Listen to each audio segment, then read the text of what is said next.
Hello everybody and welcome to Earth and Stone. It's Derek. And Maddy. And today we're at New Braunfels Cemetery. Now we got a question already right off the bat.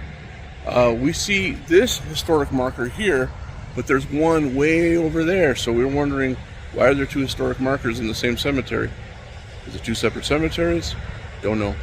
But on first glance we see a lot of interesting headstones here. So we're going to take you through those. We know it's been a while, and with the Christmas holidays coming up, things have been a little hectic. Since this is going to be our last outing for the year, I believe. That may change, we don't know. But as far as we know, this may be it for the year, for the rest of the year, which is fine. So let's go get them. And just so everybody knows, it is drizzling right now, so if you see any like rain on the lens, that's why. So, this is the dedication to New Braunfels Cemetery. Dedicated at the burial of Mrs. Elise Peter on June 23rd, 1845, a few months after New Braunfels was founded. This cemetery gave rest to many colonists in early years of hardships that besieged the German immigration company. Gerlach Peter, husband of the first tenant, was buried in July as one other of the 20 fatalities of 1845. There were 348 burials in 1846. A ferry operator, Johann Justus Kellner, has the oldest stone. There are 753 marked and hundreds of unmarked graves. The last vacant lot was sold in 1945. No burials are allowed except in lots purchased before 1946. And as we see here, this was dedicated in 1976.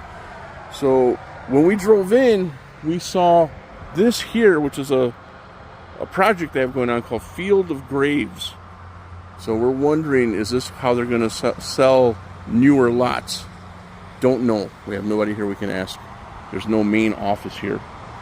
But, yep, that's what's going on here. So let's take a quick look around. Slower, Derek. You're making us dizzy. Yeah, that's the whole kit and caboodle there. So let's go take a look at what's going on here. To start off with, we have these tiny graves here. And more than likely they're children's graves, but 1911? wow. See, these stones really need to be cleaned, man. They're hard to see. It'd be nice to come in here and restore them one day. What was that? The conch. Oh yeah, he has a conch. You have to listen to him. What's in there? It looks like a pearl in there. Oh yeah. I don't know. I wonder if that's naturally in there, or did they put it in there? We got the shell decorations. I forgot where that originated from. Marwin Wet. February to March of 1910. Marwin. Interesting little setup there. We got another child's grave here, and one right in front of it that looks very interesting. Tony Penshorn. That's what's inscribed on the stone on the top of this deal here. Tony Penshorn.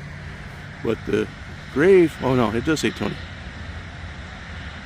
I saw the Harry and Louise, but that's his parents. Now, what is this? An elephant? No. Oh my God, I'm so sorry. It's an angel with no head.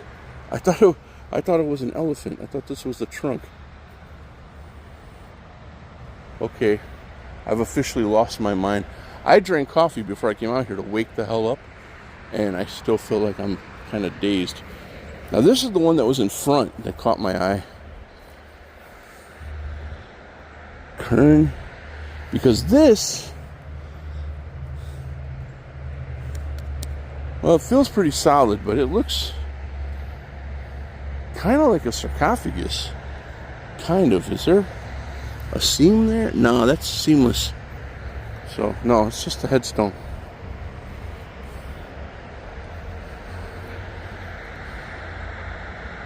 And we have a full-size grave right here, filled to the brim with concrete. These older graves are a real challenge for me to read because the black and white throw my eyes off really bad.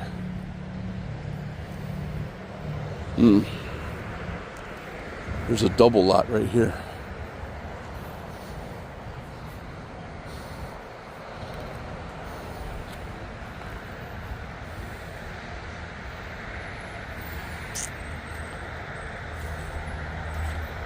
Johann G. and Catherine Wetz.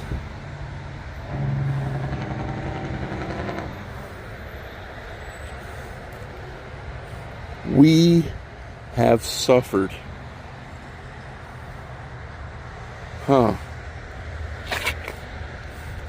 I wonder if are these the parents that I read about at the other grave?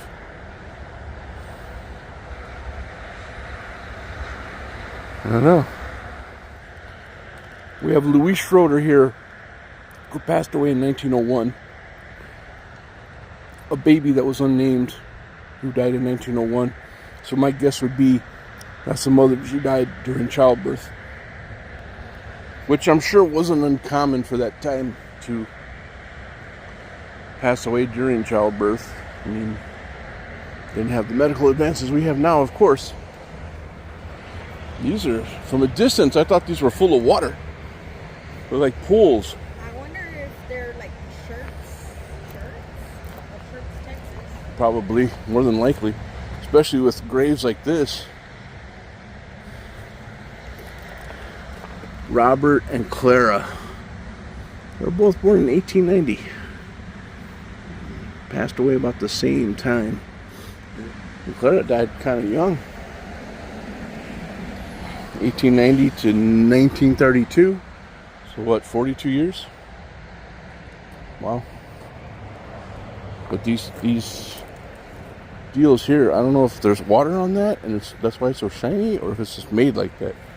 I don't think it's rained enough for there to be water collecting on it. But I could be wrong, and I'm not going to step on it to find out, because that's rude.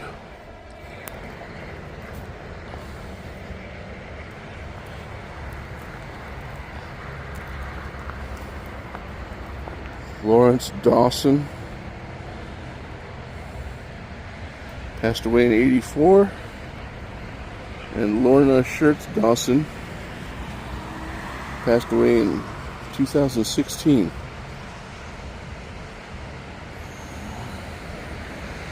We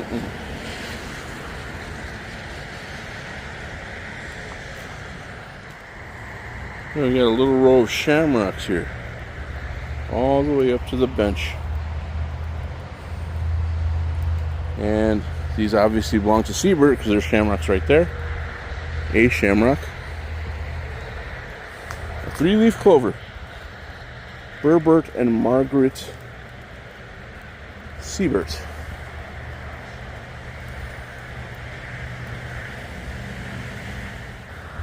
Here we have a baby by the name of Ella Schwab, 1899 to 1900.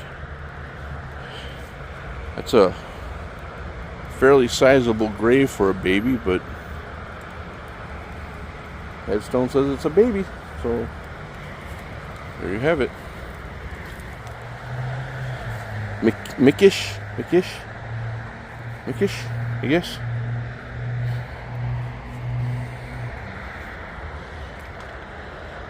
The gate's open, so I'm going to come in. Look at these. Marie Mickish and Jacob with a P Mickish. What was that, Maddie? I'm sorry. Look at these hinges.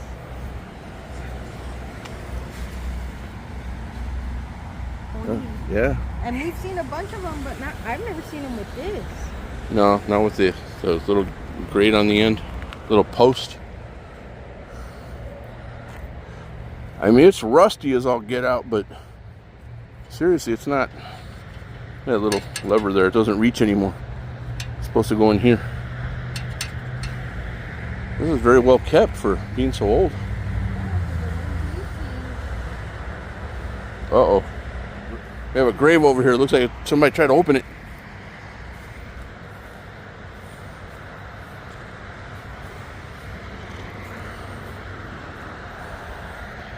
Look, it's off its support. Somebody playing around in there? And here on this grave, we'll find an inscription. It's a hand with a bouquet. And of all the hand inscriptions I've seen, I don't think I've seen one with a bouquet. So I'm going to look it up. And if I find out what that means, I will put it right here.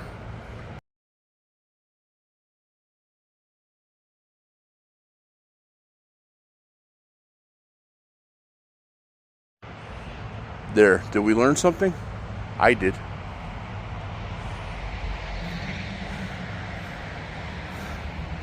And over here we have another little fence deal with some... See, I'm so used to seeing the fenced graves and the stones are corroded, destroyed, missing, toppled over.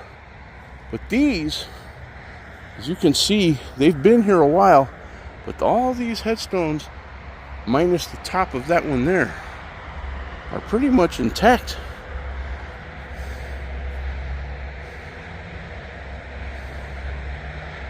Dries Schwab, Texas Cavalry, 1842 to 1862, 20 years old.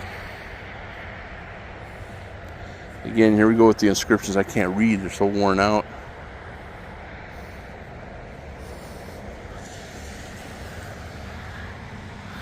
This one doesn't look too bad. Valentine Schwab, 1815 to 1899.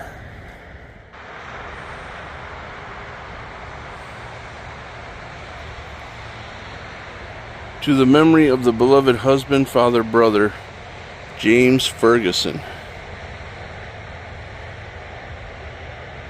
Born at Fort Kilkenny in Scotland. And died at New Braunfels. Born 1820, died 1858. 38 years old. Born in Scotland. In memory of the first founding settlers of New Braunfels, Wolfschall, Dillenburg, Germany. Catherine E. Wolfschall, August M.G. Wolfschall, arrived in the Republic of Texas on the brig Johann Dethart, December 1845. First settlers, Fisher and Miller Colony, owned and farmed 640 acres in Comal County, placed by Bill Womack descendants. That's a good bit of history right there. One of the first settlers here. We are in New Braunfels, but we are in Comal County, just to clarify that.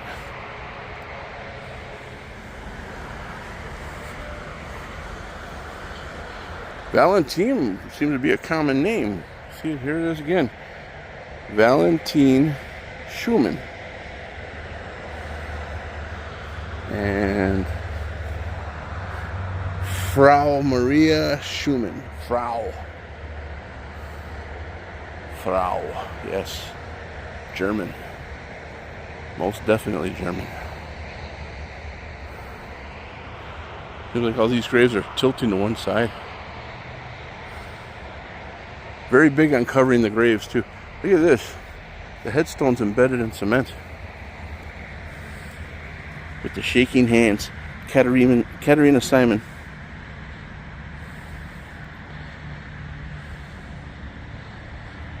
'58 to '92. Another very young one. Wonder what that pipe is for. Let out pressure so it doesn't blow up? No idea. Anybody knows, please comment below. Hulda A. Schneider. 1891, 1971.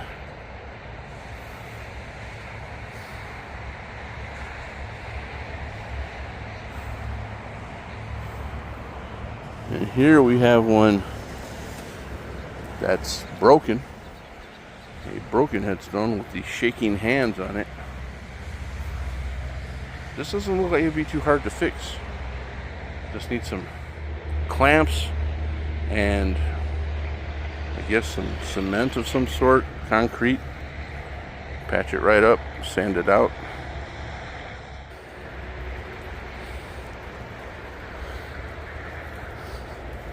Thought that was the last name, but it's Vater Mutter, father and mother. It's a really nice stone. This is smooth. The color is really nice. Kind of reminds me of my grandparents, but theirs is a lot smaller. It's flush with the ground.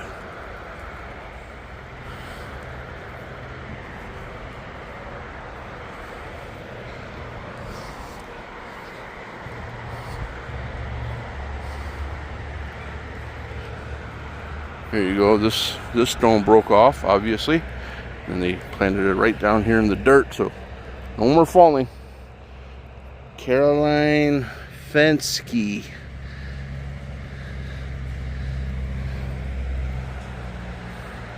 Fensky or Fensk? I'm not sure.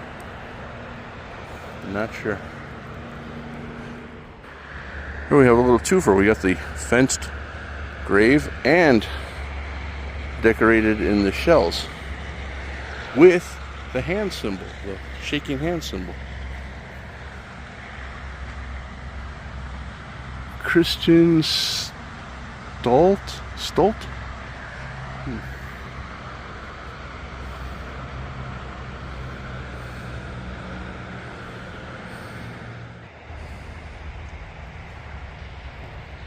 The etchings on the border, very nice, like a grapevine. Came unhinged from its base, and there it lies until somebody fixes it. I'll look up what the grapevines indicate. Put it right about here.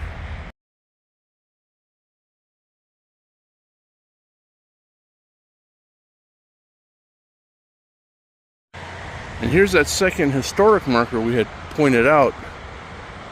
But this one says Karl Heinrich Gunther, 1821 to 1870.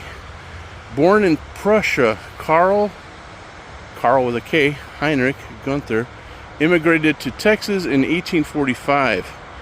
He was a community leader, one of New Braunfels' first public school teachers, and a director of the Germania, an early singing society.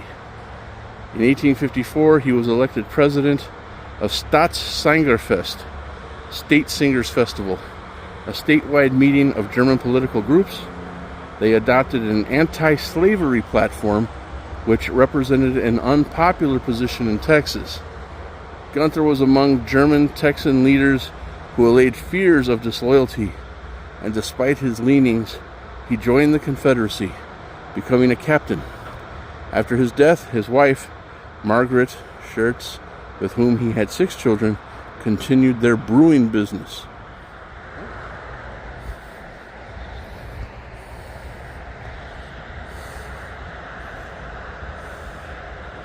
Heinrich and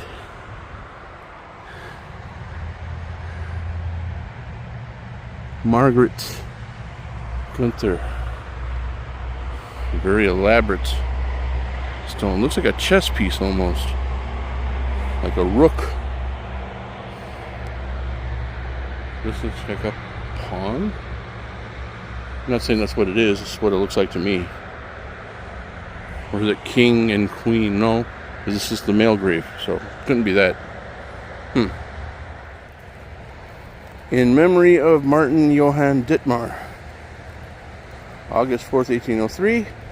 August 21st, 1846. native of Schmalkalden, Germany, buried near this spot. So he's not even buried here. He's buried somewhere here. Buried near this spot in an unmarked grave with other victims of an epidemic in 1846, placed by his descendants. So, in this area somewhere are unmarked graves of people who died from an epidemic. Epidemic of what? Don't know. Doesn't say. I would think it's like yellow fever, scarlet fever, measles, cholera. Remember over at St. Dominic's, there was it a cholera outbreak? Yeah.